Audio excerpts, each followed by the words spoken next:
سوال ہے کہ کیا اہل حدیث صرف توحید کو دین سمجھتی ہے؟ اقامت دین کیا ہے؟ دیکھیے، اہل حدیث کے نزدیک صرف توحید دین نہیں ہے، لیکن توحید کے بغیر دین دین نہیں ہے، اور توحید کے بغیر اقامت دین تصور ہی نہیں ہے۔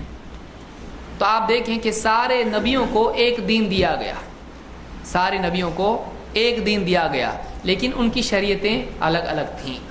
تو اقامت دین میں سب سے ایک آدمی دین میں کیسے داخل ہوتا ہے؟ اشہد ان لا الہ الا اللہ و اشہد ان محمد رسول اللہ، یہ پڑھ کر، یہ کہہ کے آدمی دین میں داخل ہوتا ہے، اسلام میں داخل ہوتا ہے۔ معلوم ہوا کہ اس کے بغیر دین نہیں، اس کے بغیر دین نہیں ہو سکتا، وہ دین میں آیا ہی نہیں جب تک کہ لا الہ الا اللہ محمد رسول اللہ نہیں کہا۔ تو اہل حدیث اسی کو سب سے پہلے قائم کرنے میں لگے ہوئے ہیں، کیونکہ اس کے بغیر اقامت دین ہی نہیں ہے۔ اہل حدیث ان دو چیزوں کو قائم کرنے میں لگے ہیں، جیسے میں نے دیکھی شروع میں پہلا اصول کیا بیان کیا کہ دعوت دیں اگر تو کیا دعوت دیں؟ توحید اور اتباع۔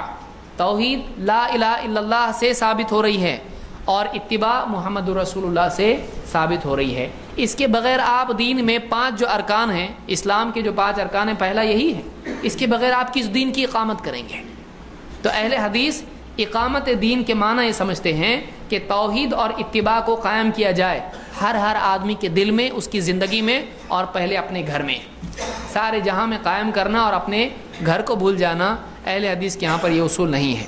تو اقامت دین کا مطلب ہمارے یہاں نہیں ہے کہ ہم حکومتوں سے لڑ جائیں اور خام خواہ کی سیاسی باتیں کرتے بیٹھیں، ہمارے یہاں یہ مطلب نہیں ہے۔ ہمارے یہاں اقامت دین کا مطلب یہ ہے کہ عقیدے اور عمل کے اعتبار سے ہم عقیدے کو توحید پر لائیں اور عمل کو سنت پر لائیں، یہ اقامت دین ہے۔ اس کے بغیر کوئی آدمی اقامت دین کہتا ہے، وہ آدمی غلط راستے پر ہے۔